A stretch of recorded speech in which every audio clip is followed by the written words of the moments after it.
Hello wears. भाई video शुरू करने से पहले एक गाना सुन लें, क्योंकि चुनावों का मौसम है और भाई चुनावों के मौसम में हमारी भी पुरानी यादें ताज़ा हो गई हैं बचपन की। तो गाना चलता था उस समय, क्योंकि चौधरी चरण सिंह साहब ने, परम पूजनीय प्रातः स्मरणीय चौधरी साहब, किसानों के नेता, किसानों के हृदय सम्राट और भाई किसानों के चैंपियन श्री चौधरी चरण सिंह साहब ने BKD 1967 में पार्टी बनाई थी, भारतीय क्रांति दल BKD। तो उस समय जब चुनाव होते थे तो वह एक गाना चलता था।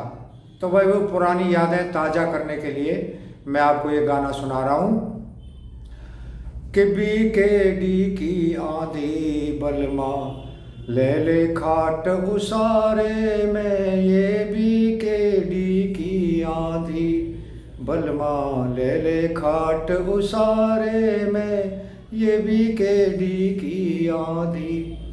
तो भाई हमारे गांव में आया करते चुनाव का प्रचार करने के लिए। तो भाई BKD का कोई सिंगल नेता भी, कोई सिंगल कार्यकर्ता भी, कोई भाई तहसील लेवल का, ब्लॉक लेवल का कोई अध्यक्ष को नेता आ जाता था तो भाई सारे गांव के लोग उसे कंधों पर उठा लेते थे और भाई एन ब्लॉक वोट जाता था BKD को, चौधरी साहब को, चौधरी चरण सिंह साहब को जाता था वोट और उनकी पार्टी को वोट जाता था। इतना ज़्यादा उनका, इतना ज़्यादा क्लाउड था पूरे इलाके में। राजस्थान क्या, मध्य प्रदेश क्या, हरियाणा क्या, उत्तर प्रदेश क्या, बिहार के इलाके क्या, पंजाब क्या, दिल्ली क्या, पूरे इलाके में भाई उनका ऐसा क्लाउड था कि उनके आते ही लोग घरों में रहना पसंद ही नहीं करते थे, सीधा उनकी रैली में पहुंचते थे। अब वो गाना चलता था उस वक्त, ज़्यादा ये लाभ लश्कर नहीं हुआ करता था। सीधे सीधे कुछ बिल्ले होते थे, उन बिल्लों पे लगा होता था, नीचे एक पिन लगी होती थी और लोहे के बिल्ले होते थे। वो बिल्ले जो है वो कारों में आते थे और भाई गांव में देके जाते थे और हम वो बिल्ले लगा करके और भाई घूमते थे पूरे गांव में और गाना गाते घूमते थे यही वाला कि भाई BKD की आंधी बलमा ले ले खाट उसारे में।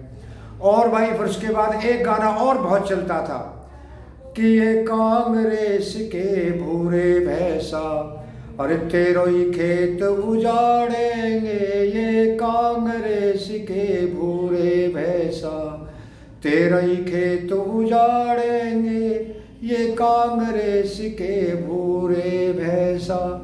तो एक गाना भी चलता था भाई बहुत ज़्यादा। और याद कर करके भाई हम जो है छोटे से थे, जरा सा बचपन था उस समय पे, जब चौधरी साहब ने कांग्रेस से अलग होकर के 1967 में यानी बनाई थी भारतीय क्रांति दल। और इसके बाद चौधरी साहब जो है 1967 में कुछ दिन के लिए प्राइम मिनिस्टर भी, चीफ मिनिस्टर बने उत्तर प्रदेश के, 5वें चीफ मिनिस्टर।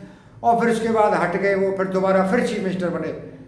लेकिन उन्होंने जो राजनीतिक विरासत छोड़ी, उन्होंने जो एक अपने कार्यकर्ताओं के लिए, अपने नेताओं के लिए उन्होंने जो राजनीतिक विरासत, खासतौर से अजीत सिंह के लिए उन्होंने जो अपनी राजनीतिक विरासत छोड़ी, उसे अजीत सिंह पता नहीं क्यों नहीं संभाल पाए, बिल्कुल नहीं संभाल पाए।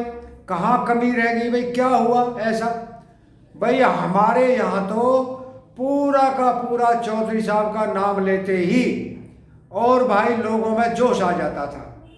और बूढ़े क्या, बुजुर्ग क्या, बालक क्या, महिलाएं क्या, बहनें क्या, बेटियां क्या, माएँ क्या, बस उनका नाम सुनते ही लोगों में जोश आ जाता था। लेकिन भाई बड़े चौधरी अजीत सिंह जी पता नहीं क्यों उनकी राजनीतिक विरासत को बचा नहीं पाए। पता नहीं क्या हुआ, क्या कमी रह गई, क्या भाई उसका कोई मंथन किया नहीं किया, कभी आत्ममंथन करके सोचा कि नहीं सोचा। भाई अब तो बड़े चौधरी रहे नहीं, अब तो छोटे चौधरी जैन साहब। तो जैन साहब को भी ये सोचना चाहिए भाई, उनकी यंग है, यंग है तो अभी भी उस राजनीतिक विरासत को वो वापस ले सकते हैं। कैसे ले सकते हैं?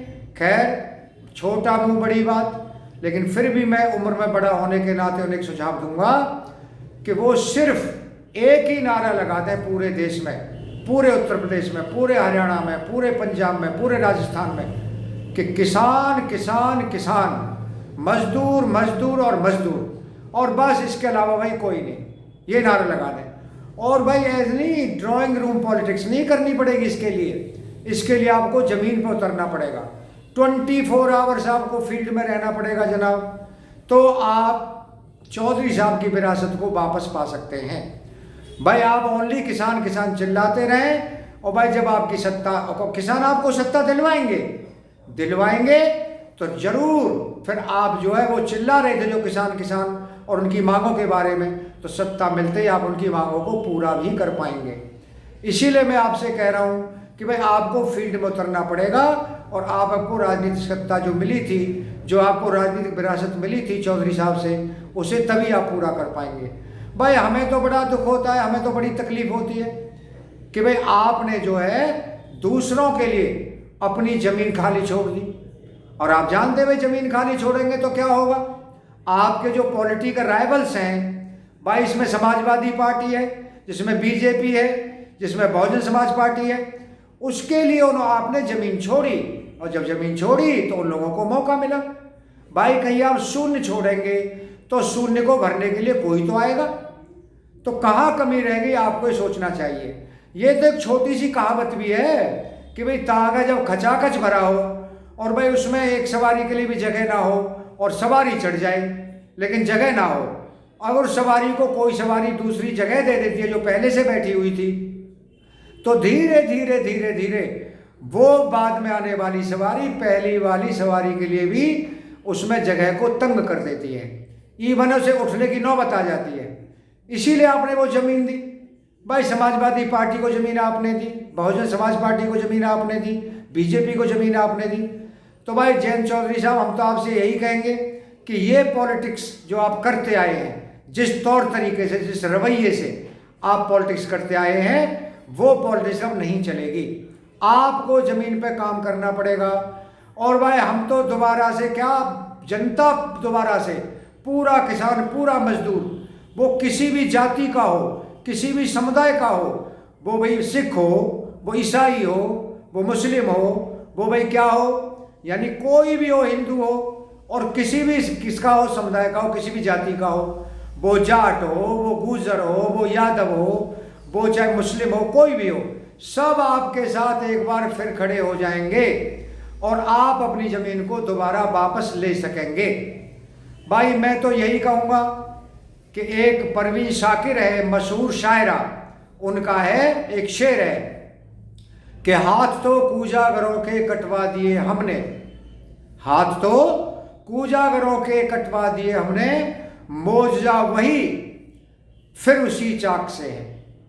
मोजा का मतलब होता है जादू, चमत्कार, और भाई कूजागर होता है कुम्हार। यानी जब कुम्हार के ही हाथ कटवा दिए तो भाई चाक क्या करेगा। कुम्हार बनाता है, सुंदर सुंदर बर्तन बनाता है, मिट्टी को अपने आकार में, उसके जो मन में होता है उसी आकार में वो ढाल देता है। तो भाई कूजागरों के हाथ जब कट गए तो चाक अकेला क्या करेगा।